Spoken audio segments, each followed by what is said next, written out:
We need peace, we choose freedom. We need peace, we choose freedom.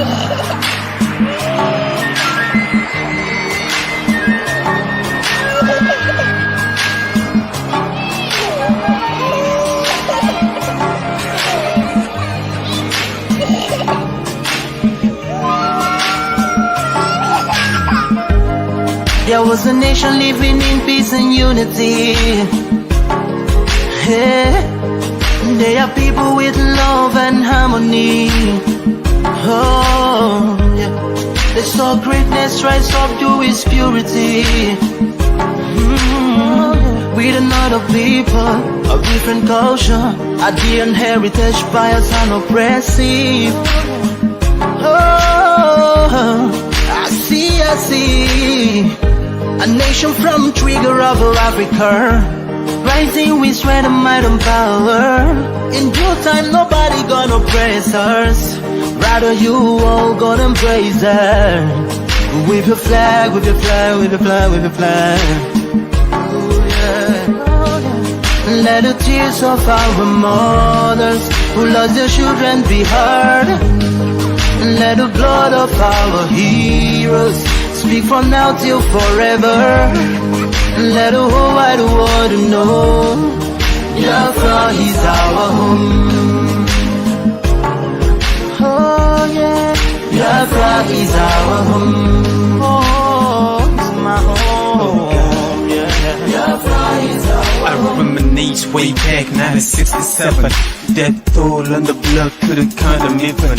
Mama screaming, child squealing, pops on the ground. 2.5 years, over 3 million's gone. Why? Cause we asked for our freedom, and we're going back to our sovereign kingdom. They shut us down when we cried, the world said nothing. Sitting back in the crib, watching our suffering. Should I talk about the place dropping shells like rain? Suka had the first taste of a hero's blood. Abagana Zobuni wave was stronger than flood, but the juke was too strong and fought them off on the chart. Thought the bloodshed's gone, then it came again. 216 and the massacre, it started again. So bloody name, I couldn't cry tears. Blood dripping down my eyes, water in my veins. We died trying to fight the cause and we're trying to break him. It's our freedom, but the world was against us. Wave your flag over Africa. Welcome people of Biafra. Wave your flag over all the world. See those people of Zion is here. It is the nation that the Lord has chosen for the people of Zion. It is the nation that the Lord has chosen for the people of Zion. We need peace, we choose freedom. We need peace, we choose freedom. Yeah. Let the tears of our mothers who lost their children be heard. Let the blood of our heroes speak from now till forever. Let the whole wide world know Biafra is our home.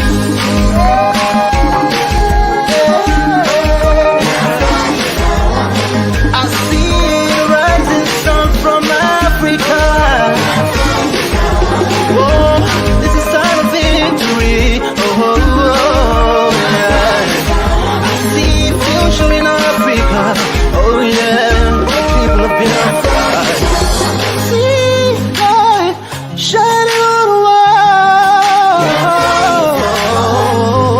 Oh yeah.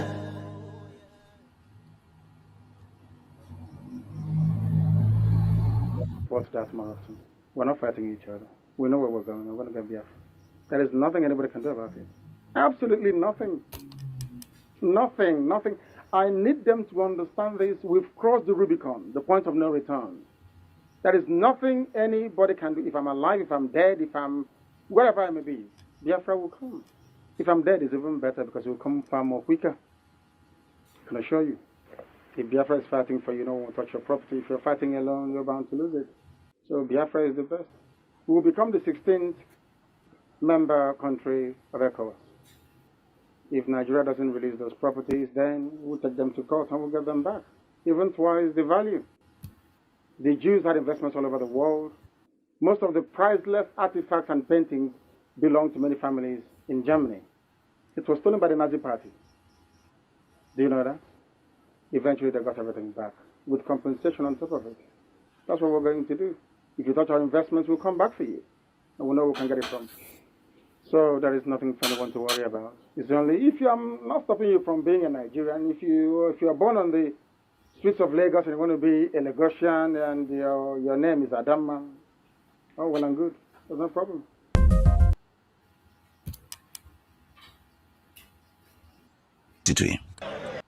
Onye si na agata anya ahụhụ ma ọ bụ na anyị fe arụsị anyị wee na-efe arụsị igwe were iwe gị na ọmụma gị wee bịa leta anyị ụmụ anyị wee na-anwụsị ụfọdụ nọ n'ụzọ ije ha anaghị alọta ụlọ ọzọ nne na nna wee na-ata ahụhụ wee na-ata ikikere eze nwaanyị konye ka ọ gaa ubi ga arụ ọrụ Fulani chiri ehi bata ebe ala gị n'iyi okwu ebepụ ya isi anyị pụta anyị kpọpụ onye nwe anyị n'ugwu Awụsa ahụ ejide anyị wee gbuo ihe ọ bụ anyị mara aka n'ime ha si maka ha aga n'ihu elekwa ọdụ ụgbọ mmiri n'igwe ọcha bụ ememiri ọya nke dị na Kalaba otu aka ahụ anyị na-ala nsọ ebe Biafra bụ ndị kọstọm sokwenye anyị n'etiti anyị anọghị n'ime mmiri kama kọstọm jiri ebe niile ha wee na-ata anyị ahụhụ anyị kwuo sịpụta anyị ka kpọchie anyị kwuo ekwa sịpụta anyị ka gbagbuo anyị onye nwe anyị na Chineke na nke bi n'igwe ọ bụ ụzọ dị agaghị isi n'efu ndị iro anyị anya wee karịa ndị nke gị akwa anyị bụ ụmụ Chineke akwa ọba aha anyị ka anyị na-aza akwa ọba anyị nwe na-aza ike Chukwu akwa ọba anyị nwe na-aza amara Chineke akwa ọba anyị nwe na-aza Chisom akwa ọba anyị nwe na-aza Chizọba nna nke dị nsọ onye ime eluigwe dịka otu onye iro dị na anyị bụ ụmụ gị bịa ka iwe zọpụta anyị bịa ka iwe napụta anyị n'aka ọjọọ ihe bịa ka iwe lụọrọ anyị ọgụ bịa ka iwe dịtụ ozu ọ bụ ọkọwa mgbe emilere Goliath Chineke nna nke igwe ruo ememiri Fero site otu a mee ka Fero ka ọ guzo n'ihu ụmụ ndị anyị ga-ebi ka o wee taa akọkọ igiri ọtọ ọzọ ị ga na-edu anyị n'ụzọ niile nke ezi omume ọ bụla adịghị na anyị na-aga ndagwurugwu onyinye ọnwụ ọ bụ nwa bụ ekekere n'igwe n'ụwa onye ọbụla kere gị n'oge malite n'oge ọgwụgwụ kama anyị nwe anyị gwa anọkpa ahụ ofu ụbọchị anyị ga-anwụ n'ezie kama ma akọ na okwu gị na-anọgide ego mgbe ebighị ebi ọ bụ ya mere anyị ji were gị n'anya isi anyị wee na-asị nna nke dị nsọ bịa ka iwe gosi anyị Biafra na ndụ na-abụghị n'ọnwụ bịa ka iwe na-ekebe gị na amara gị wee kpuchiri anyị ka uwe bịa ka iwe zọpụta ndị nke gị bịa ka iwe mee ka Biafra wee bịa ka anyị na-ewetụta na nsọpụrụ na ịja mma site n'aha gị onye bụ Chukwu nke abịa ma Welcome. Happy weekend, everyone that have joined us wherever you are joining from.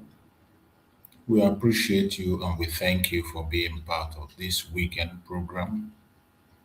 Like and share the program wherever you are watching us from. Share to family and friends. Share to everyone that is close to you. Make sure you don't watch alone. Make sure that somebody is there watching with you. Invite other people to join us on this very evening section of our program, doing what we know how to do best. A kind of encouragement to Biafran people, that is what we do. We continue to give our brothers and sisters word of encouragement that we will never give up. No matter what they do against us, we will never give up. No matter the attack against us from right, left, and center, no matter all the plans against us, we will never give up. We will continue to do what we have to do.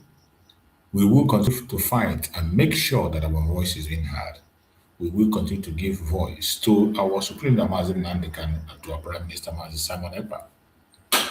We know that there is a serious war that is going on between Biafra and Nigeria. And we are not going to pretend we do not know. We are not going to pretend all is well. We will continue to do everything humanly possible to see that the flag of Biafra is raised. And wherever you are, all you need to do is to join hands and let us continue to support the leaders, Nnamdi Kanu and Simon Ekpa. Let us do everything humanly possible to see that they regain their freedom so that we can know which way we should go.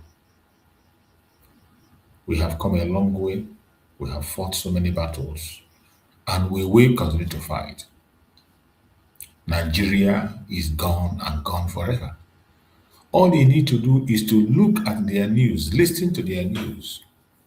They are gone. Today, Sunday Igboho has gone back as a dog to swallow his vomit. We know he has been a thug, political thug. He has gone back to his business as a thug. Today, people are talking about election, even when they know that the selection has been done already. Today, the government of the day is throwing money around, buying everybody buyable. And some people somehow still believe they can make a change. But we know that Nigeria is irredeemable. And we will continue to show the world the reason we say that Nigeria is irredeemable. We don't pretend about it. All you need to do is to go and check. Each time you hear us speak, whatever we say, go and make your own verification. The truth remains that Nigeria cannot stand. From Nigeria to the world stage, the truth they cannot hide anymore. They cannot hide the truth that Nigeria is a failed state. They cannot hide the atrocity of the failed state Nigeria. They cannot hide the reality of the terrorist state called Nigeria. The more they hide it, the more they expose themselves. There is no way you can hide the atrocity. Every day it is becoming much more clearer than it was in the past. And we will continue to expose them. We will continue to tell the world what is going on. We will continue to show the world what is going on. They can't hide it. We will not allow them to hide it. If they try to hide it, we will expose them. Anytime they try to hide it, we will bring it out for people to see. That is our duty. And we will continue to do that. So, I appreciate every one of you joining us wherever you're joining from. Like and share this program so that others can join us and hear what is going in the Zoological Republic. A failed and irredeemable state, a terrorist state. That is what it is. That is what it will remain. I want every one of us to pay attention. Let us hear about the security situation of Nigeria, how Nigerian government is recruiting terrorists, and how Nigerian government is protecting and defending the terrorists themselves. That is the program I'm going to watch from their own conventional media.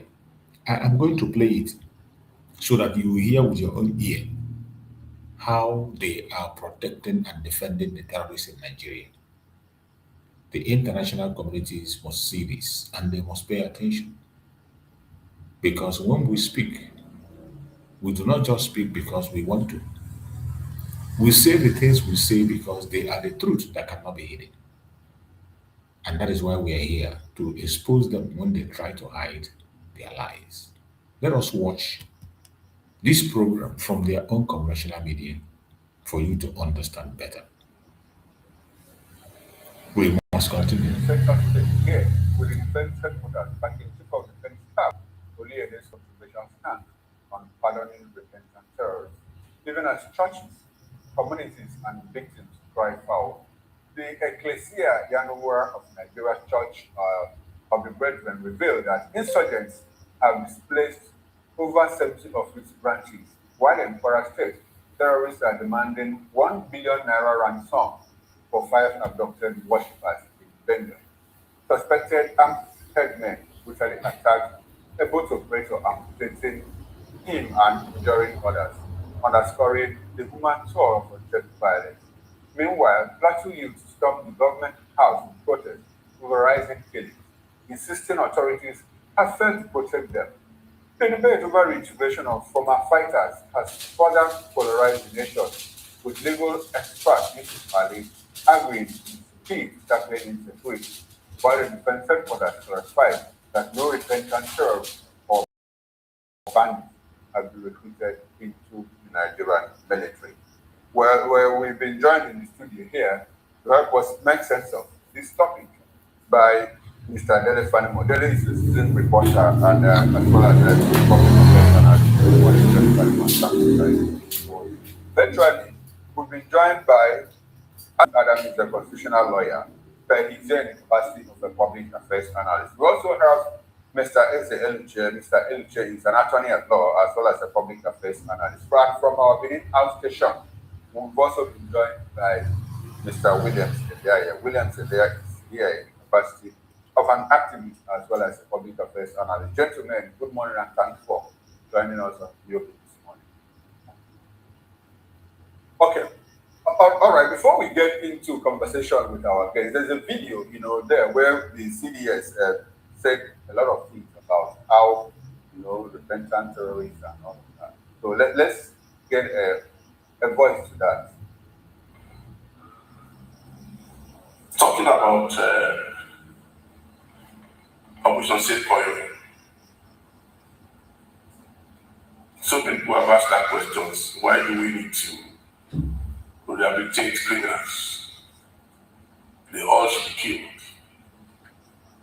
Because they kill people. Well, that may make sense. But even in the Bible, we heard about the prodigal son. If there was not a window for the man to come back, would they have come back? So the point is that these are Nigerians, mostly. And it's important for us to give them that window to repent if they want, rather than pushing them to the extreme, to say, okay, it's either we kill you or you continue with the adventure. I think it's important for us to make people understand, especially the National Assembly, because as we speak now, everything about safeguarding is being given by defense secretaries. And there's no part of the budget that says, okay, you should run Operation Safeguarding. So, Honorable there, I'm only speaking to you to understand the importance of. All right, and there you have it, the chief of the defense stand, Oliye. They say, well, that we understand that he understands that terrorists have killed Nigerians. But should we kill them? He says, well, he doesn't think so, because even the Bible says that you should have forgiving spirit. That's according to the chief of defense staff. Mr. Fanimo, let me come straight to you. Can you help us make sense of what the chief of defense staff said about the value of reintegrating terrorism, into back to society? But they were very clear that, well, that no repentant terrorists have been taken back or taken into the military. Help us make sense of this position and how that helps us in fighting insecurity. For me, the criminal is and either we like it or not, I don't support the integration. I don't support the application. These guys are just like predators. The moment a lion or tiger kills a human being, he has tasted raw meat with salt, which is away from the normal raw meat that the lion is used to or the tiger is used to. That is why once the lion kills a human being, that lion must be killed. Because henceforth, that lion or tiger will be looking for human meat to whom he is satisfied with other praise. The same thing goes for these guys. Somebody, those days when we were reading this in one of the books, he said, it takes one killing to become a serial killer. Once you kill one, you don't see any immorality in killing. You have already taken away that from your conscience. So killing afterwards does not really matter. It's like a game.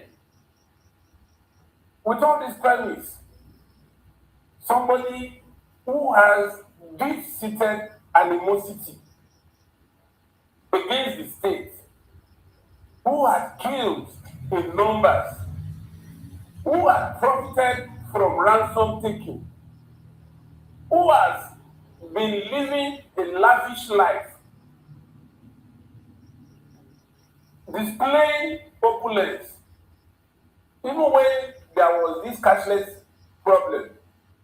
We saw on video bandits displaying words of notes running into millions of naira. Even when we couldn't get the new notes as a bed, they got a large chunk of the new notes, they displayed it. How much? Somebody probably he was forced to surrender because he was caught up during operation and he couldn't go anywhere. And he begged not to be killed. And you arrested him alive, brought him back, and you say you want to rehabilitate that person. The animalistic instinct in that person cannot leave him. Okay. And so, that is why our security is compromised today. Because some of these people, so-called, I overheard one General Adi debunking claims that these people are being integrated. But we have seen military officers in the past saying that some of them that were rehabilitated still went back to their base in the Sambisa forest. And these are people that were giving intelligence to terrorists because they're already inside, they know how to intercept radio signals. Okay, so apparently they were serving as both. They were there as both. So how would you say you want to rehabilitate? It's just like you want to take away from the road. Somebody who makes an average of 50 million, 50,000 naira every day, and you say you want to give him a paid job for 1 month to wait for 30 days to collect 70,000. Okay, so apparently you are saying that. Go back to Thank you very much. Let's go to Barrister Eze Eluche, who joined us virtually. Good morning to you, Barrister Eluche, and thank you for joining us on the Yeah, good morning. It was my pleasure to be here. Good morning to your guests. Okay. All right, good to have you, sir. Now, I'm sure you follow this conversation and you listen to the Chief of Defense Staff, General Oluye. They said, well, we don't necessarily have to kill repentant terrorists, despite the fact that we know that they are criminals and they have killed fellow Nigerians. But well, we need to temper justice with mercy because even the Holy Book, the Bible, you know, that you and I read and other Nigerians read, which is mercy and forgiveness. And how do you react to that? Within the context of Nigeria's, the leadership's intentionality, you know, to fight insecurity, the war on terror. How do you react to all of that? Thank you very much.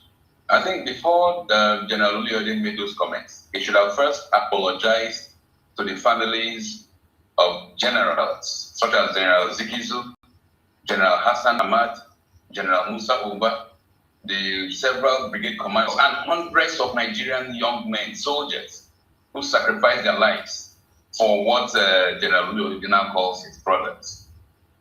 We should apologize to those families. We should apologize to because they died in vain.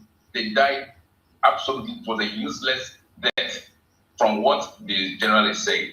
And it's so sad. It's so sad because it is now clear that our security, the generals, those who from the National Security Advisor, who have said this are his brothers to what Oluye is now saying, that these characters have no idea what they are up against.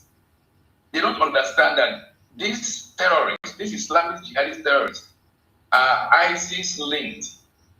They are linked to the Islamic State in Iraq and Syria, ISIL. They are part of Islamic ISIS, West Africa, ISWA. So they think these guys are their brothers. That shows that we simply they don't even understand what is happening. They think these are just like ragtag. The other day they were called ragtag. Who are you calling ragtag? These guys receive sophisticated machineries, sophisticated weapons, sophisticated trainings, even perhaps more than what the soldiers of Nigeria military receive.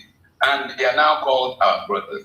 It is pathetic. It is sad. I lack words because these are the guys who make commands to our soldiers.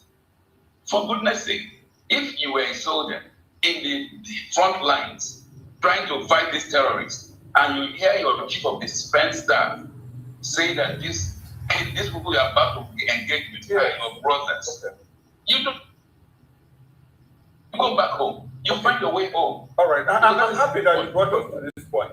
I'm happy that I wanted to ask you, the way General Oluyede spoke, is it going to serve as a motivation to the terrorists, and on the flip side, lower the morale of Nigerian soldiers? They didn't check his words, they didn't read through his words, they didn't think through his words before making those statements.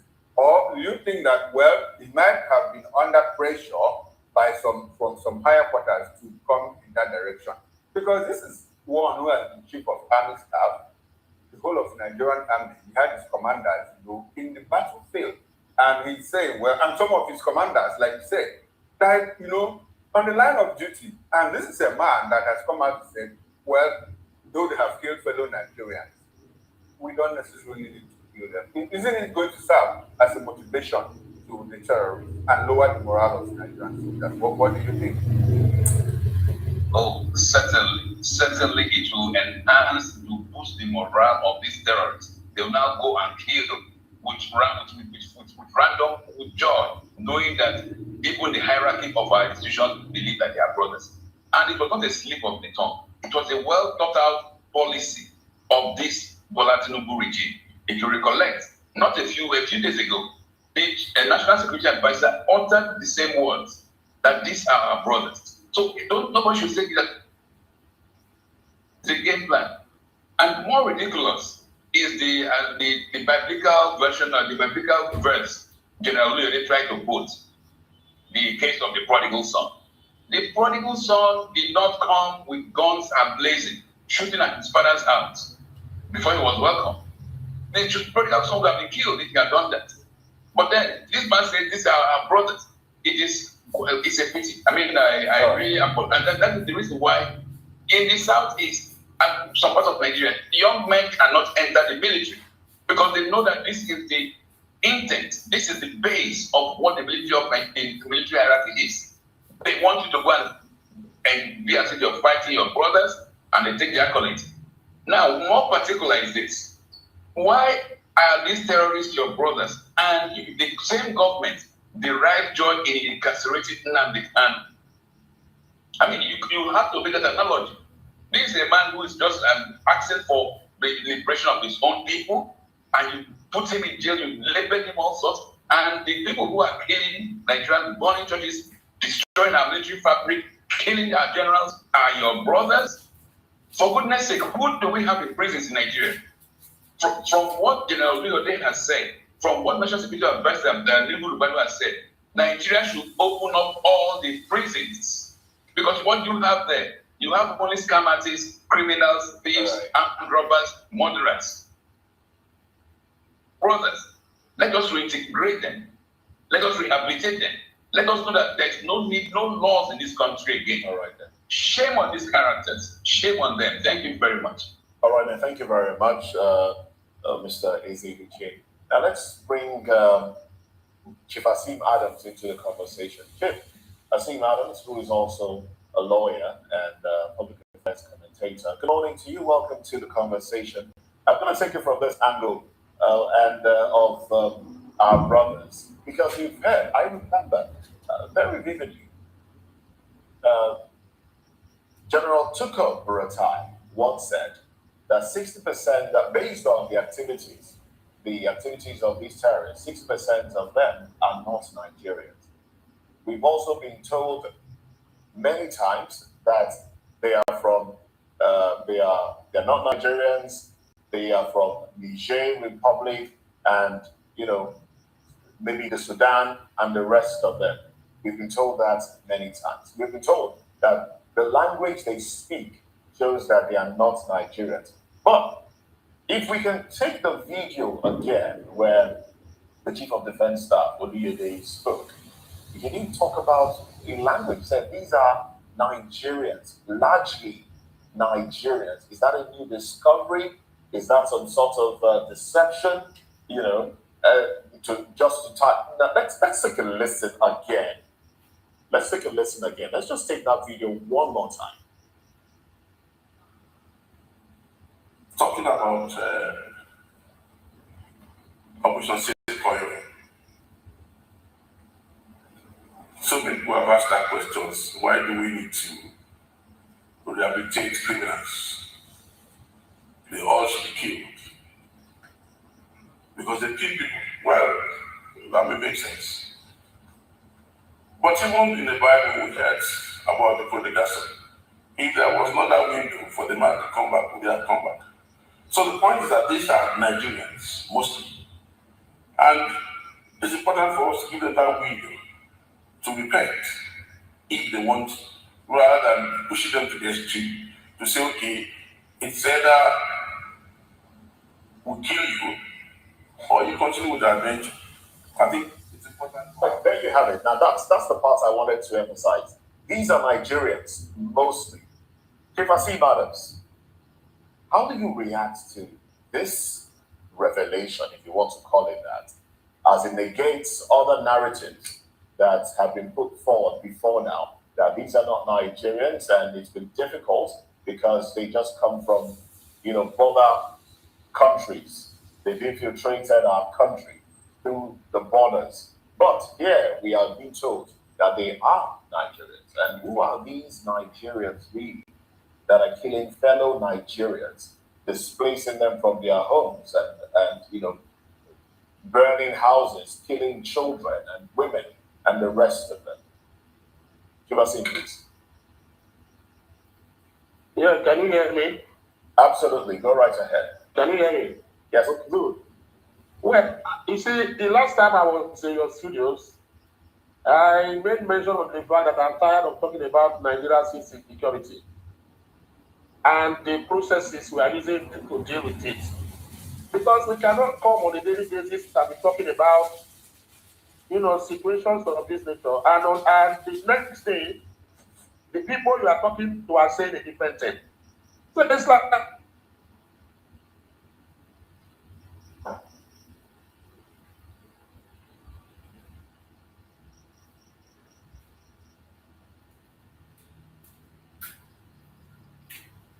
so if the general was talking about our constitution, I would have understood with him. But he's talking about the Bible, and the allusions he made to the Bible is not the same with what we have on ground right now. Could it about be? The prodigal son issue. Could it be? And Sorry to butt in. these are not prodigal sons. Sorry to butt in at this point, Jim.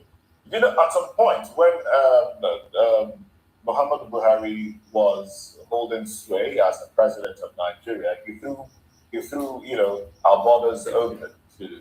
He actually did say that those wanting to come to Nigeria can come in and get their visa stamped when they are here in Nigeria. And at that point, we saw influx of some individuals, a lot of them not accounted for. Could it be that these individuals have some way, somehow, naturalized in Nigeria?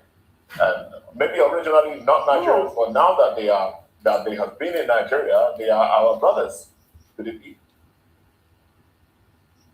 See, I don't know why people are still talking about people from the Niger Republic not being Nigerians. They are Nigerians. In Kanu State, in Borno State, the electoral malpractices we have heard and seen in the years before, INEC did investigation and found that most people with voter PVC, personal voter cards, carriers who are voting in Kano, where Kano will talk about 3.something million votes. Why you see that many people are rushing, many politicians want to go to Kano to get and win Kano because of the population there. And it has been found that about 60% of those people who are voting or voting in Kano are not Nigerians. These are people who crossed over from Niger and Chad Republic and entered Nigeria through Kanu, Ethiopia, and the rest, now finding themselves in Kano. For instance, how can you tell me that a state like Yobe State will be saying that the population of Yobe State is more than that of Delta and Edo put together. Why should that be? On election day, on election time, Yobe can turn out 1.5 million votes. But Edo State and Delta put together, and even Anambra State put together, cannot turn out 750,000 votes. So this has been the narration. The reason is because the influx of these people from Chad, Niger, etc. So when you talk about this Nigerian and Nigerian, we are all the same. Buhari opened the floodgate for them to enter. And let me tell you that your Buhari has a house in Miami. One of the most beautiful houses in Miami, as we were told, is that it's owned by the ex-president. He never hid the fact. He never hid the fact that he told Amechi, the Minister of Transportation, to create a railway from Lagos to Maladi in the Niger Republic. So why are we talking about Nigeria and Niger? These are two countries in one, though administratively and legally speaking, one is on the other side, but by cohabitation, we are one large entity. So the people who are coming here into Nigeria to create these problems are Nigerians, whether by birth or by naturalization, as case may be. That is not even my take. That is not my issue now. All right. My issue is this. If the chief of defense staff or whoever that man is was speaking and referring to the constitution, I would have understood with him. The constitution of Nigeria says if he had referred, or cited section of the constitution to say this is my reason, I would have somewhat understood with him. That constitution says a man is not guilty until it is proven otherwise. Section 36 or 5, presumption of innocence. You understand? Then I would have been okay. Then you have another section in the constitution that talks about you cannot take another slide just without a court order. You can't take the life of another Nigerian. I would have understood with him. But for him to go into the ecclesiastical and not bringing the Bible, using the inference of the prodigal son to that of bandits and terrorists who are bloodsuckers, then I will never agree with him. I will never agree with him. Let me say this.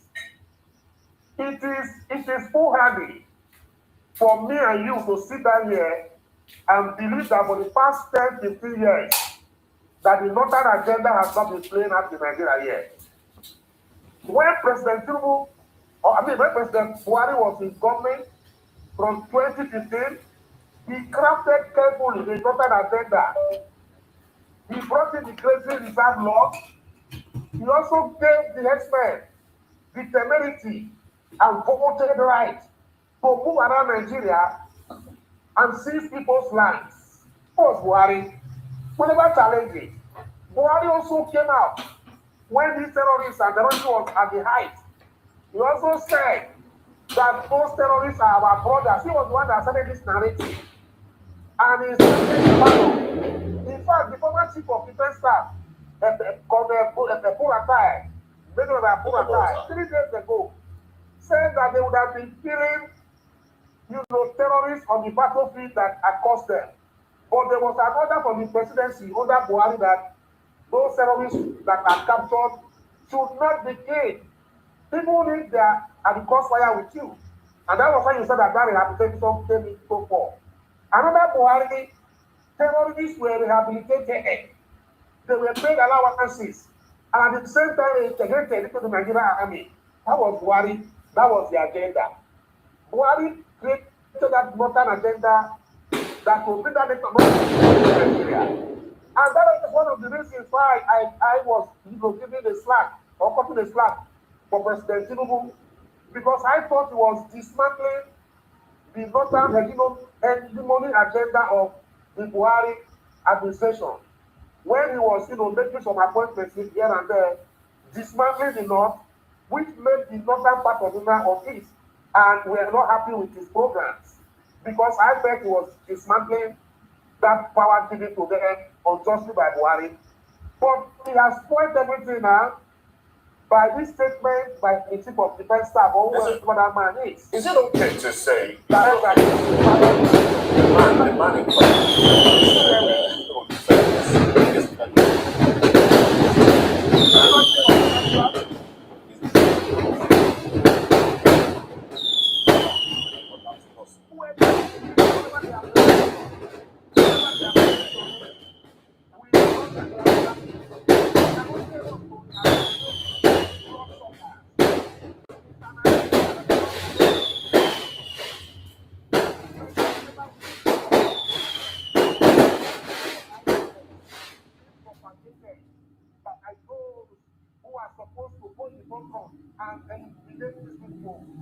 how can you say that another man will come to your house with AK-47 and you are able to neutralize him and capture him, and you say that we should allow him to go?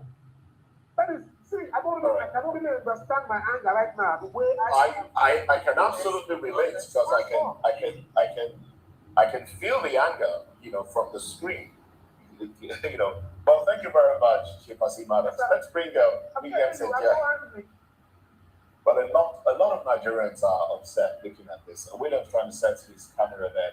Williams, okay, let's come back to you when we know that. Okay, now Williams, we've brought the narrative of Buhari, former president Buhari talking about these brothers and then opening the floodgates to what Nigeria is experiencing today. Now, some Nigerians have felt that with the emergence of a different president, they would have seen a clampdown or a reduction in insecurity perpetrated by these individuals, but that has not happened. And the narrative around taking it easy with them, and I use that word loosely, and reintegrating them, has continued to hold sway. Can we say that it's been the law or the procedure of bringing these people into Nigeria, allowing them to do what they do? Don't hurt them. Even if you are, shooting at each other, don't kill them when you capture them.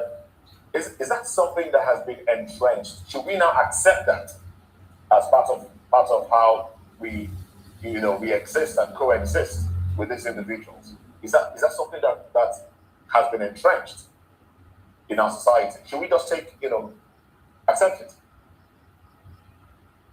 Good morning, Mr. Moses. Can you hear me, please? Very clearly. Go ahead. Yes, you see, I really can't understand what kind of ideology or what kind of system of operation with the Nigerian army. And then from the question, then I will not say that we should then call the entire member of the APC, or that what kind of ideology, what is it that has been sold to them? Because you see, starting from Buhari, the same party, and most of these people who are also in this government, they were there before in Buhari's government. So we need to call them and let us ask them some questions. What is it? What is an agreement that people have entered into with this group, this set of people, terrorists? Because I see no reason why you be petting somebody who is an enemy to the state. And an enemy to the state, for example, is being picked by anybody. You're supposed to even give the person, the government is supposed to give the person an handshake because that person is an enemy to the state. And then now people who are given the mandate to in operation in our territory, Nigeria as a whole, and then you are telling them that they should start integrating them. You don't want just come and start fighting. To people that you get them on a live streaming. You understand? A major general was killed on live streaming, and then you are saying, okay, for example, that person that committed that act come back and say, okay, he wants to repent, and then you accept the person. It's okay, you are free to repent, and then you go back to the society. Is that what? Now, permit me to address it. The war that is currently going on that is ravaging the entire country, the entire country of the world, in the sector of the oil sector, that petrol prices decrease. It's as a result of people who are grooming or training terrorists to terrorize the world. And if you go to the international law governing this issue of terrorism, it's very straight to the point. You are not going to allow these people to leave. They are enemy to the world. And then you are in your country. day to day perpetrating evil, and then you are saying that they should come and they should be integrated. Now, the painful part, I can understand why my co-analysts are very. All right, seems we've lost connection to Williams NTIA there. We'll try and reconnect with Williams, but let's bring it back to the studio. Jennifer Nibo. Now, this issue is it's commonly to conceive, but right now,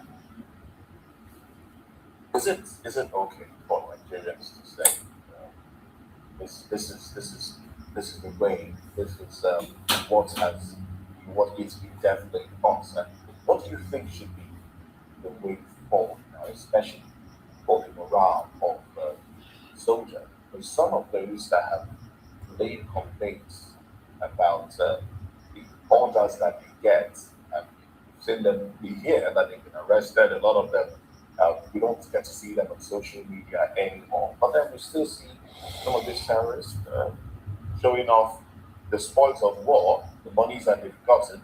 In fact, not too long ago, a woman who claimed to be the wife of one Mohammed, who was arrested, came on a live stream on social media, TikTok and the rest. He said, "Look, Mohammed is missing. He's my husband. If you find him, don't kill him.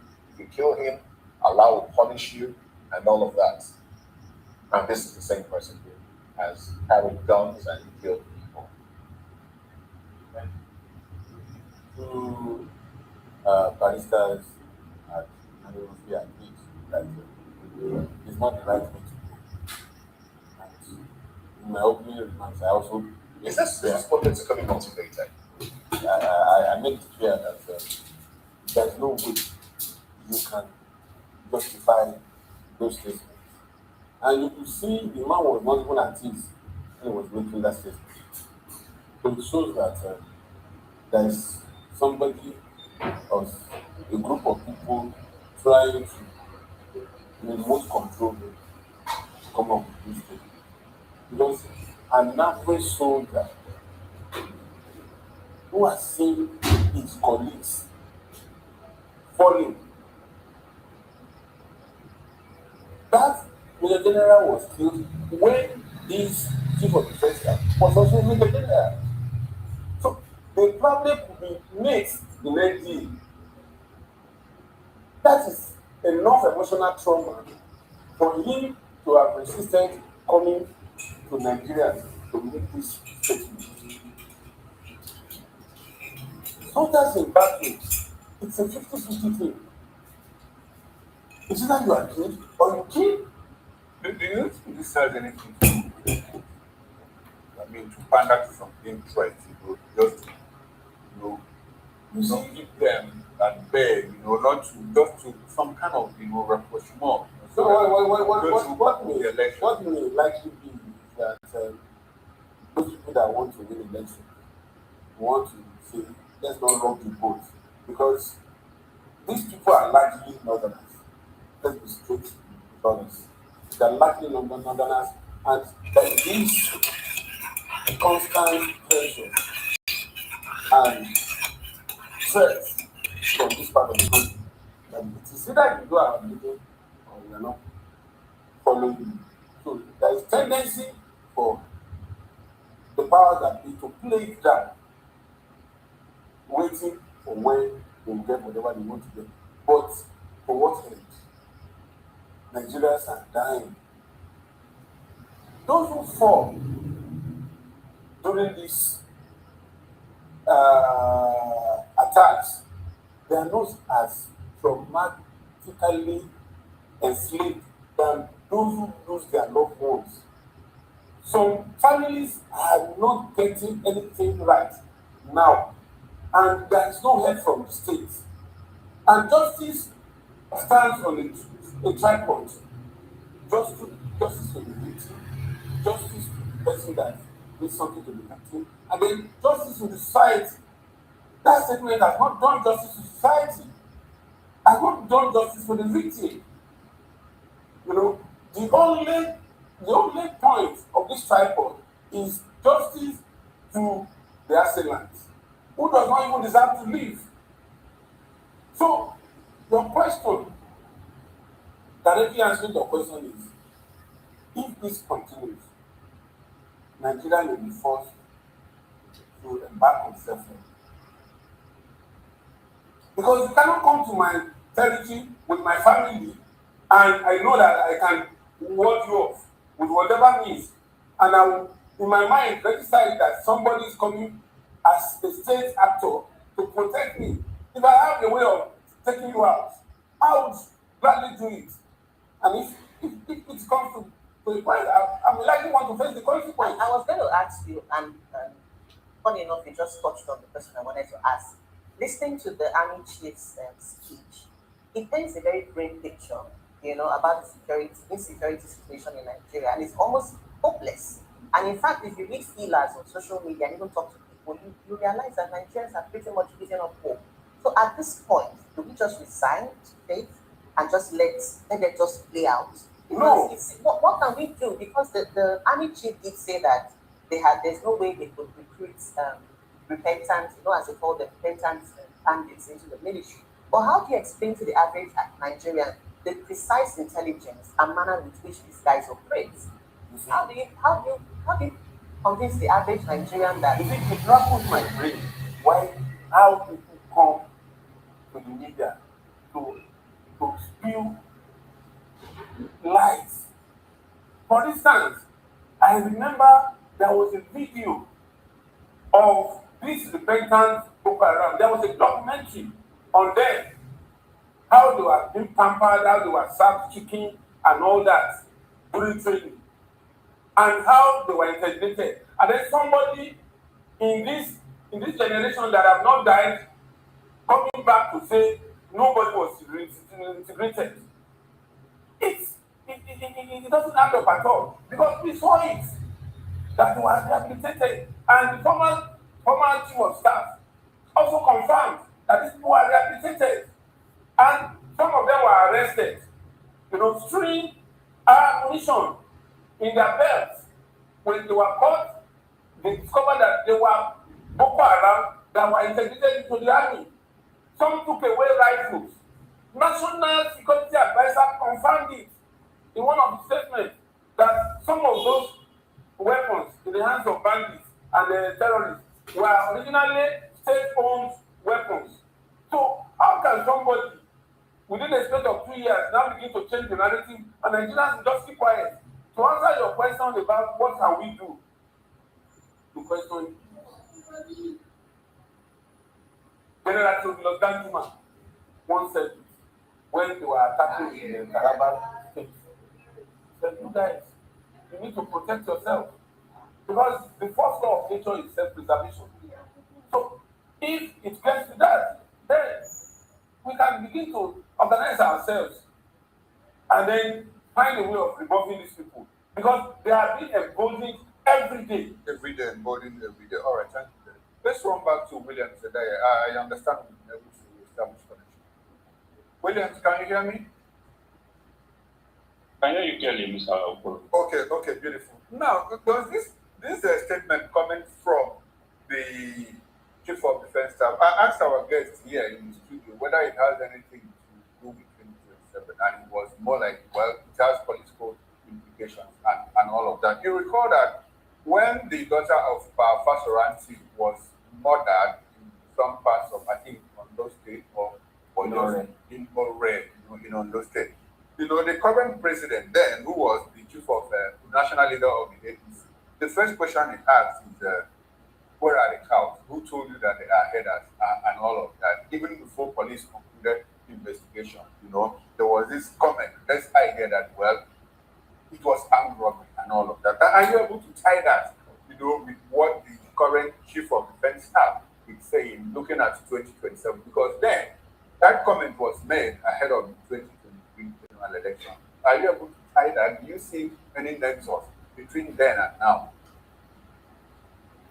Mr. Okoro, I'm going to tell you that this has always been political right on time, because whatsoever period I've been on the streets since 2015 is all about politics. Probably an agreement. Why they go into so much aggression with the state? What I've been on the street, that agreement that was reached and then it was later breached, and then they have to resort to settlement and looking for how to make sure that they get justice based on their anger. So whatever you are going to tie this issue and the nonchalant attitude that the government, people who are supposed to take up these issues are attaching or giving to them, you are not far from it. You understand? I see why. Now, remember, there's the story of this issue was revealed that the INEC chairman also went out to say from speaking from time about security issues that is a threat to the election. Now, you are so much busy buying buses, doing city boys, relax, this, that, and that, all over, jamboree, combating governors overnight, making them members of your ruling parties. So now, if you are so much concerned about this, there is something that is also threatening the commencement or the election aspects that you are so much praying for. And you are not going to handle that situation, then there is something that you are trying to hide. There's something that that probably what is happening is going to aid you or win the election. All right. Because I see no reason why you can't tackle it. And it's a direct threat to the election. Direct threat to the election. Thank you very much, William, for that. Let me go back to Barrister Eze Eluche. Barrister Eluche, there's a certain Ambassador Sam Brownback, former U.S. envoy for Ambassador at large and in charge of religious affairs. He said something, and the video is viral. I wish we could get that video and play it. And what he said is that, well, Nigeria risks break up if the killings are not stopped. Can you interrogate that statement? Can it happen? I mean, because of these killings, can it lead to break up? How would that be? Well, thank you very much. Before I answer that question, let me just add to what Mr. Tinubu said, what one of the things he said when the functionalities, he not only said that we are in the house, he also insinuated that the killings might have been caused by some other people. And there was influence of the Southeast Easterners. Go and look at the video of what he said. So it is clearly political. And with regards to what the Americans saying, I mean, we don't need to hear Americans say these things. We are looking at it directly.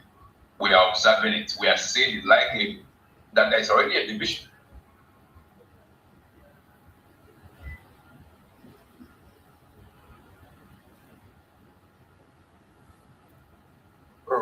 Well, unfortunately, we've lost connection with Barrister Eze Eluche. Pastor Asim Adams, can we have let's have your concluding thoughts on this issue. What do you think? What do you see coming?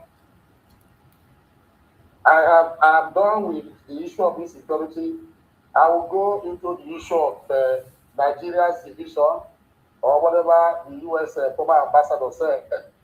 Let me tell everybody categorically that I have extricated myself from the mainstream Nigerian, country as a nation.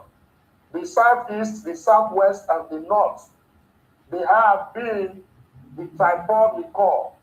The question we have asked, I am from the minority in the South-South. Why should the Southeast, Southwest, and the North, kind of prevail on me on a daily basis?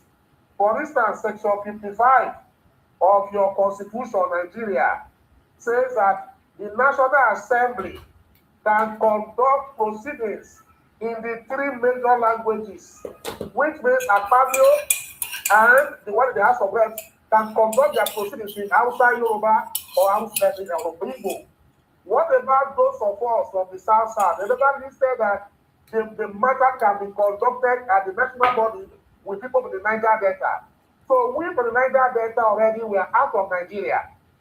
The Southeast people, you can go your way. Southwest, please go your way. Allow the Niger Delta Republic to be. And I have seen myself as a Niger Delta Republican and not a Nigerian, as the case may be.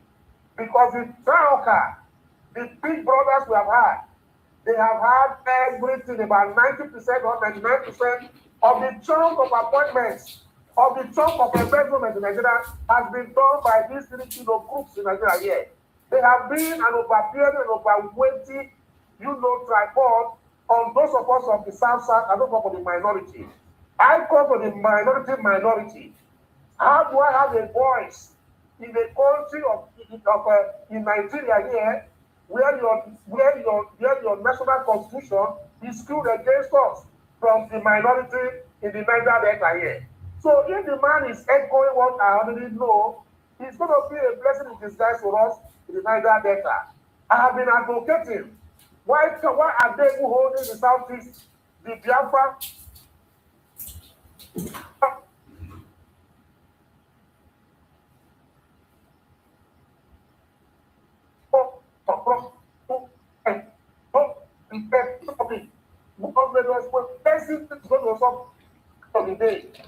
That is what I say.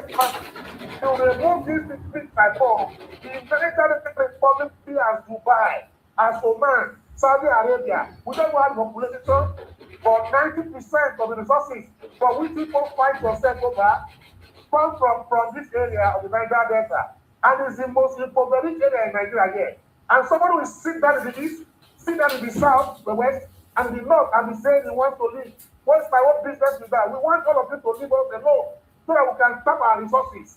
Let everybody go their own way. So I support what the ambassador has said. It has been on our minds since then. I am a true Niger Delta Republican, and I remain so. I want a country of my own so that I can tap my resources and live my life the way I want to live it. Niger Delta is only part of Nigerian soul that do not have similarities in culture with any of these three big brothers we call, as the case may be. Look at appointments. Three big brothers and one are taking it. Is that the Igbo man takes? It is that the Hausa man takes or the Yoruba man takes? The presidency, only one time we have tasted it. And you never allowed us to go enjoy that presidency of Jonathan as case may be. So please, when it comes to this kind of issues, I'm very emotional about it. Yes. Three people should stop disturbing us. We are ready and have made up my mind that I am not a Niger Delta Republican. And that is where I stand today. And the division in the Niger Delta done by the three people, ethnic, majority in Nigeria here has created, stunted growth and development for all of us. We are frustrated right now as I speak. So please, I echo, what the ambassador has said. Well, it's long overdue. That is my own take. Thank you. All right, your take there, Chief Asim Adams. And this is Voice of the People Television. Everyone has a voice. If I could speak your language, I would address you in your language, but I can't. I think about the only thing I know is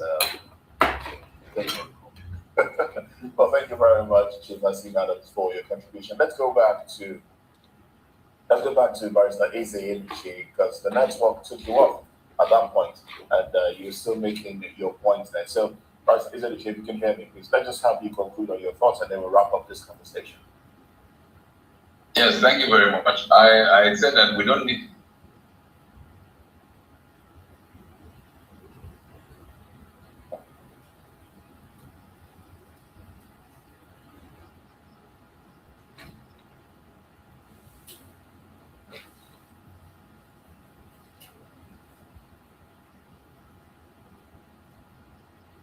Well, unfortunately, we've lost connection again with Barrister Ezeluchi. Now, we'll go into the next discussion. 2027 general elections. No security, no democracy. That's coming from INEC, federal government. As Senator Seraki Dixon declares APC as failed Nigeria. Do join us again. Right now. Worship us. Benjamin. Suspected armed men brutally attacked. And props. Good morning. Thank you so much for joining us this morning on TVS. I'm Jane Oboye. Tension is mounting in Nigeria's health sector as doctors, nurses, pharmacists, and other medical professionals have staged protests against the proposed bill that would place all health workers under the regulatory authority of the Medical Dental Council of Nigeria early this year. Demonstrators argue that the legislation is an attempt to strip other professional councils of their autonomy, warning it could erode standards, create confusion, and undermine the specialized training that different cadres bring to patient care.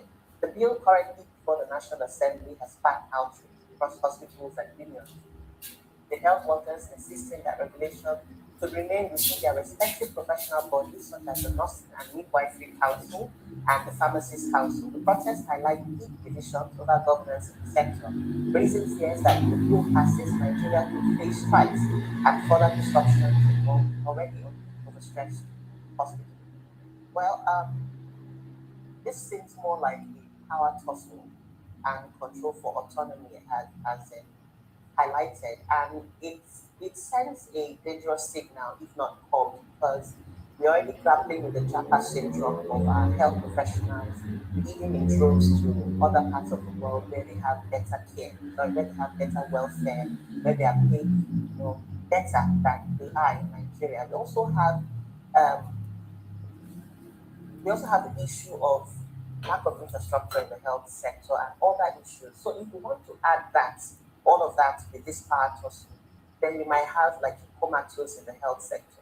While it's good to have the autonomy, I also think that it's possible to have that autonomy and still belong to an umbrella body. Because I know that in other sectors of the economy, Nigerian economy, okay, let me talk about the film industry that I'm quite conversant with. You have the Directors Guild, you have the Scriptwriters Guild, you have the Producers Union, but all of them still belong to the Actors Guild of Nigeria. However, I know that they still fight for that autonomy and all of that. It's good, but I think we should, however, look at the deep-seated issues. Why do they still want the autonomy? Why don't they want to belong to an umbrella body? Is it because they feel that the umbrella body might not necessarily cater to their own demands as individual? Absolutely. I think, I think that's it. If you lock them all together, they might not get ample representation when it comes to issues of policies and the rest of them. So I mean, they are all professionals, and it's like what we have in the education sector, where university graduates think they are superior to polytechnic graduates and the rest of them. So pharmacists and the rest of them, they are all professionals. They all play pivotal roles in the medicine sector, the medical sector, and the rest of it. In my opinion, I would say the different bodies should be allowed to operate independently with different organizations, different individuals representing these bodies independently, as against just putting them all under. When doctors ask for increase in salaries, nurses will say, "Okay, we're also doing something." Yes. And truly they are. Yeah. They are. Yes, the doctors oversee activities in the hospital, but the nurses are the ones that cater to the patients. Yes. They are the ones that ensure that the patient takes medication as at when due. They clean up the patients. They make the job of the doctors easier. So they would also ask for an increase. The pharmacists that produce the drugs, the medication, and would also ask for some sort of attention. So I think they should be allowed to operate independently. That's my take. But can they still belong to an umbrella body? Of course, they belong to NLC. And not stand. So I think what they want is an umbrella medical body. And that is what they are trying to create, which is quite because there's always this conflict. Yes, conflict sort of, between especially doctors, nurses, and pharmacists, and it also depends on the jurisdiction. In some jurisdictions, like we have here in Nigeria, if you see the medical doctor, the medical doctor examines you, now prescribes drugs, to the pharmacist. Now you go to the pharmacist, and the pharmacist just dispense. So what pharmacists see themselves here are more like they just dispense. But jurisdiction, I understand. If a doctor examines you, the doctor says this is what is wrong with this patient, and now refers you to the pharmacist. It is the pharmacist that does that prescription. So it differs from jurisdiction to jurisdiction. So there's always this. In fact, basically, I wanted to say this. There's always this physical conflict, between especially doctors and nurses. And sometimes you see nurses say, "Okay, let's come on. Okay, doctor has come on." Do you understand? It's like saying that in the university you want to collapse ASU and the NASU, in one umbrella operation. How is that going to work? Because at some point when lecturers are on strike and they call on strike, and NASU will go on strike. But because in Nigeria, because it happens in offices too. It happens in offices, and there was a time I was working on radio, and then there was, I don't know if I should blame the leader of that organization, but there was some sort of divide and rule approach, and it brought division amongst the different arms. You know, so the presenters, the producers felt, look, they were disregarded, so they should be the ones they should be giving some sort of attention. The engineers felt, okay, without me, your voice will not be heard. And so and each time we had meetings, I think it was a leadership problem because the leaders, knowingly or unknowingly, pitched the different departments against each other. So you would have the engineers reporting the presenters. That is the presenters' fault. They tampered with the equipment. That was why there was a failure of broadcast, and the presenters will say, no, it's the engineers that didn't fix it. So that's, and that's exactly what happens in the health sector as well. The health sector. I think the only place in where like media now where I find that the missing is in the print. Because in the print, the editor is as long as that tabloid you have in their hand is concerned, it is the editor that has the final decision. But in the medical sector, we have this ongoing conflict. So I'm not sure that I don't know what the federal government wants to achieve by putting together all regulatory. And when they say a single regulatory body, because the Medical and Dental Council of Nigeria is they also have they have radiographers union too. Yeah. I think that's they also have a regulatory body. Do they belong to the Medical and Dental Council? They have physiotherapy and all of that. Are they trying to lump everything together? To what end? I'm sure. Well, I think if they go in this direction, the federal government might end up creating more problems than trying to solve the problem. Except they want to, in that sector, except they want to beat everybody. And if they try to beat everybody into shape, it is going to explode at some point. Because doctors, how doctors behave now. We are the doctor and all of that. And pharmacists, okay. We are the pharmacists. And nurses are very powerful because yes, they are. Nurses are very powerful. They are. Because that is the first point of call. Because the moment you go to hospital and it is not that, oh God, in fact, pray not to meet. Nurses are an aggrieved nurse. like make your life miserable. Like 55%, if not 90% of nurses. No. I have never encountered on very simple occasions have I gone to hospital and encountered friendly nurses. You don't go smiling. That's you should learn to compliment. They are very, very hostile. So the way I try to overcome that hostility is by TV. No. I think hospital or public. I took my son to Lut. I took my son to Lut. He was about 7 then. The first problem we encountered was unfortunately, or can I say unfortunately for us, the nurse spoke the same language with me, and that was unfortunate. Yes. Really, I thought it was in fact, it was even nurses that spoke a different language. A medical doctor. In fact, there was a particular doctor. That woman was. She gave me I don't even know how to. It was even Yoruba doctors. I think you should approach. I think you should have a more. You should have a more. Friendly approach. We work here now. We work here. People know that I'm very friendly. Yes, of course. I'm not the only one that has complained about girls. Not just compliments them because they are working hard. So some of them have been on their feet for hours. Even when they resumed it, that day we got to that point where they were. And it was like we were the one that caused that problem. But a lot of people will say that nurses, public hospitals, government hospitals are quite hostile. In fact, a lot of people who have been delivered of their babies in public hospitals will tell you that pray not to meet some nurses because you would even prefer to heal, and be at home than to face them. I think it's because of I don't know, maybe the working conditions or I don't know, but nurses in private hospitals I find you can be tied to the working conditions. Perhaps or overwhelmed. So you are not the only ones that work in that hospital. I don't know. Maybe people also approach, like Moses said, maybe people also approach their hostile.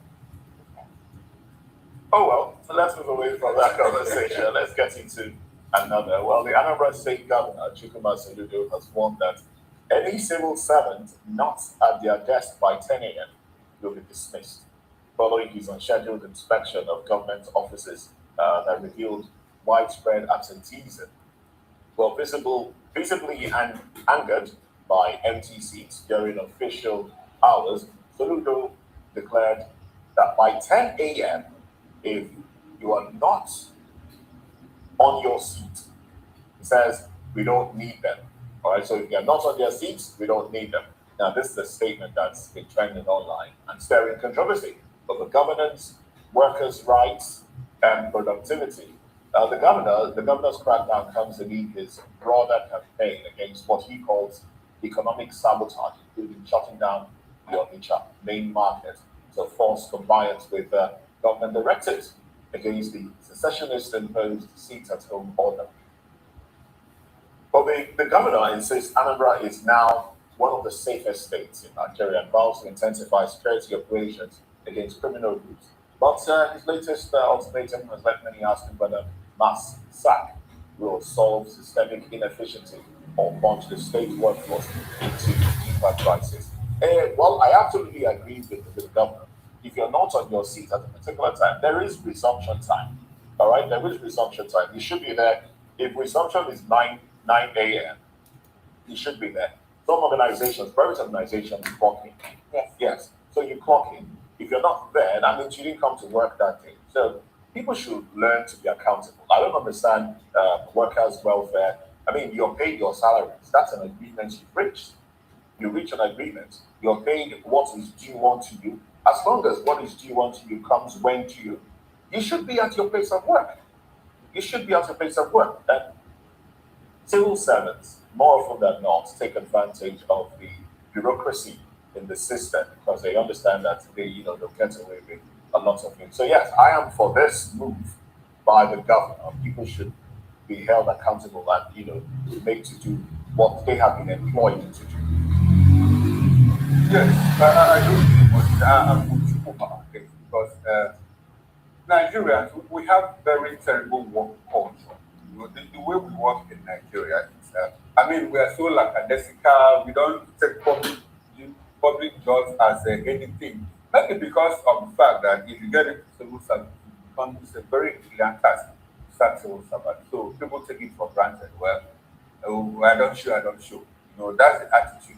I have been to some places where, and when I talk about terrible work attitude, you get into office, people are just chattering. Also, what happened yesterday? What happened last week? Meanwhile, they have responsibilities. They have files to move to minutes from one office to the other, and they just sit there and talk and discuss and just talk, chatter away, and you begin to wonder.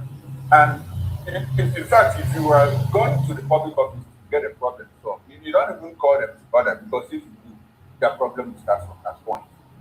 As a matter of fact, if you have a file to move, they say, okay, come and move. They might not say it to your face, but that will be at the back of your mind. Okay, you want to come and tell us that It takes us back to the nurses issue. Yes. Yes. Attitude to work. Very, very poor. I've been to some places where you get into an office. There are open plan offices. You know how people work. You see like 40 people. One only we know that people there probably if you step inside, everybody on your desk, working. Yes. People don't converse, nothing. But here, the moment I get into the federal secretariat in Abuja, in fact, it's a beehive. Everybody working. Busy doing nothing. And these people have their tags, their ID cards, on them. Yeah. And they are working from one office to the other, playing politics and all of that. So I'm with my solution on this. By 10 o'clock, people have no issue. You see people go to the offices with their wares, to sell clothes. And to be honest, it's against civil service. It's against civil service. But like I said, before you even put in the civil service, and to the point that the person wants to of a job, you must have to go through selection. The process is so cumbersome on that. Even when you consider it's a leftist person, but our work attitude, and we have this big man syndrome. I narrated the experience. Most, I don't know if you remember. I traveled, so my papers had crossed. So I needed to get it fixed. Of course, I went to the Nigerian embassy. Oh yes, I recall. So, and you know what? When I got to that immigration point, immigration office, and it got to a point where they said I needed the only person I can sign off is Controller General. So now you say I know this country. No, how? Let's go. Let's go. I had one day, and the man said, I couldn't. Can it happen here? Can it happen here? Ordinary, so this big man syndrome, it's looks larger than life. Again. We have that aura of you walk into somebody's house, yes, can I help you? Why did you just walk into my house? It's our attitude here. Meanwhile, people are there, placed there to solve problems. And instead of solving your problem, they end up having that problem. In fact, I think they even deliberately make you frustrated so that they can frustrate what the main reason that brought so that they will feel important. Exactly. I think it's just like you said, the whole big manism, or my office, yes, you get your office, but yeah, I'm in charge. I think that's just a feeling. A friend said he had to go to was it local government or Bayek office, it's the Benue State, to get his statement. I think he misplaced his so he said he got into the office, he could hear voices inside the office, but they had locked the voice, the door. And guess what they were discussing? They were discussing big money. He said he sat down there. At a point, he was knocking on the door. They said, "You better wait." So when they were done, they came out and they said yes. So he said, "What?" They said, "Okay, you have to go downstairs, go and pick a form, fill it, and come up." So of course he had to play, because they are allowed. So I think it's a systematic issue, and just like you said, because there's so much bureaucracy, they know that to take me off this seat, you won't follow through. So just abide my rules. So I like what Soludo is doing, and they're really giving me a tough time. And when at some point, when the complaints, got so much, they established what they call them. You know what they did? I'm sorry for this. They employed, who they employed in Senegal? Women. So when you enter into a government office, you see a semicon desk, by like 2 or 3. Right? They can't get to that because semicon is where they receive complaints about how the people were not properly served. In the same office. Yes. And so when you get to semicon, you see 3 women.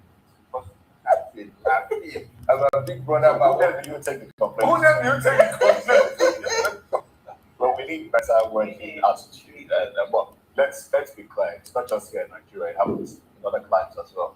Even developed clients. It happens where they're trying to go to get a coffee, and something, and the attendant just acts like you don't matter, like you're not even there, and they'll chatter away on the phone. So yes, it happens in other clients. It's not peculiar. I like how you always you're such a patriotic Nigerian. And I love it. I love that about it.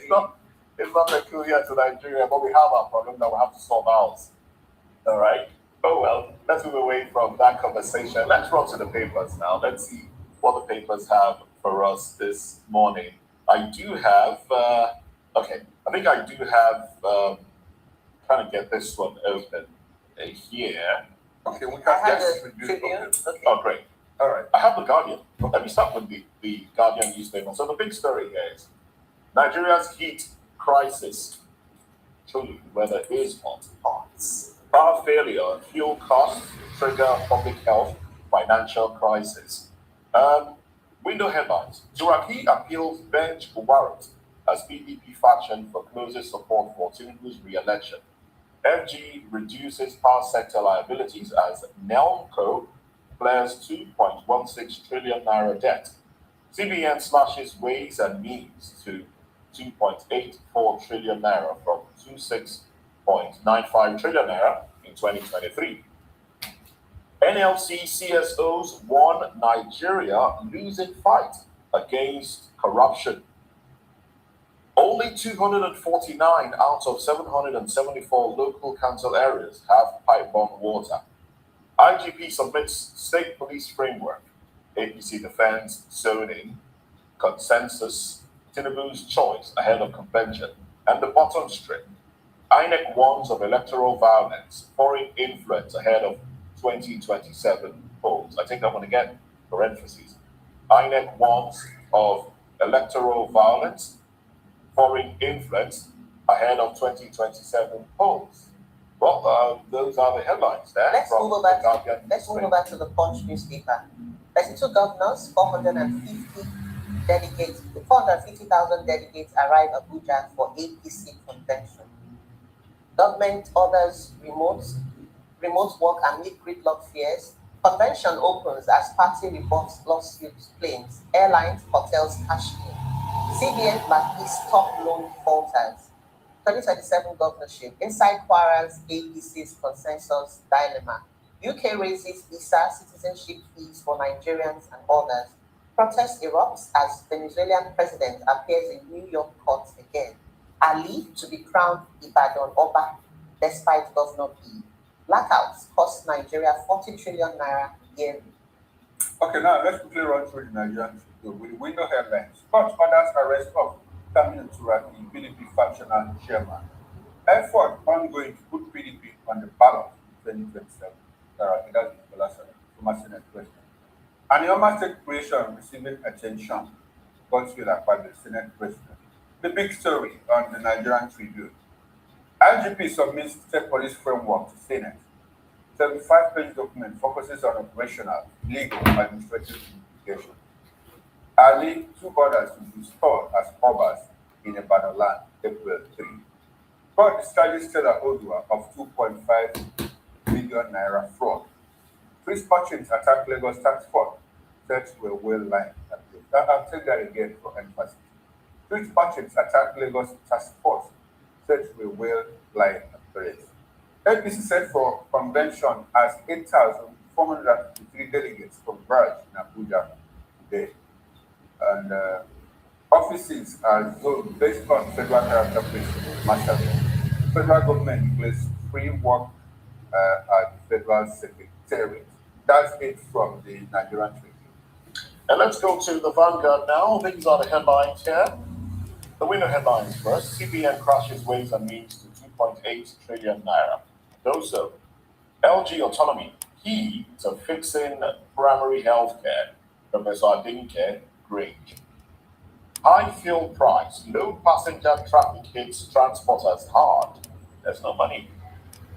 Oil price rises to $108 as Iran describes US plan to end war, one-sided. Okay. IGP submits frameworks for establishment of state police to Senate. Healthcare sector crisis. Unions protest power grab. Reform bill in Abuja. 2027. Support for Tinubu ignites fresh rumbles in PDP. There's a long list of the riders there. We'll touch on all of that during the newspaper review at 10 o'clock. And Agabi Pandef demand 25% derivation Southern presidency in 2027. And yes, those are the headlines there. Let's check out the Daily Trust. Power outage bites harder. ASU gives federal government 4-day ultimatum to pay new salary. APC convention, government shuts roads, asks civil servants to work from home. Despite $2.5 billion GDP contribution, aviation still underperforming. How mother of 8 died hours after giving birth to quintuplets. I'm not running from 2027 presidency, Saraki. 2 dead, 2 others rescued in Kanu pit collapse. Hours to convention, Bauchi APC yet to resolve crisis. Power outage bites harder. Those are the big stories coming from the Daily Trust. All right, that's how far we can go on newspaper headlines now. Let's get into our first major conversation for today, bordering on insecurity. We are worst hit. We are worst hit church by insurgents. That's Ecclesia Yanua of Nigeria. Ecclesia Yanua, Nigeria. As Defense Headquarters backs Chief of Defense Staff stance on pardon. Let's touch on this when we come back from this break. Stay with us.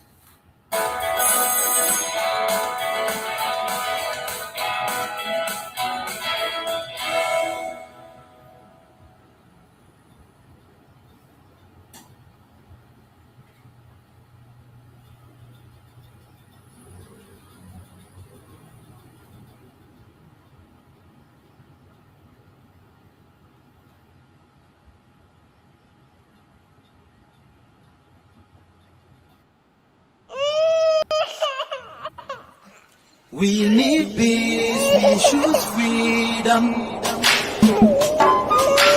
We need peace, we choose freedom.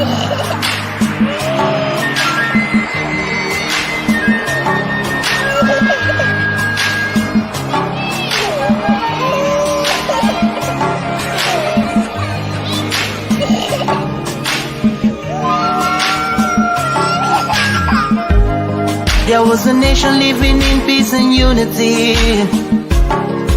Yeah. They are people with love and harmony.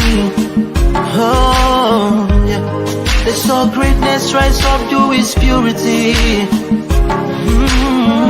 With another people of different culture, a different heritage, bias and oppressive. Oh, I see. A nation from trigger of Africa, rising with strength and might and power. In due time, nobody gonna praise us.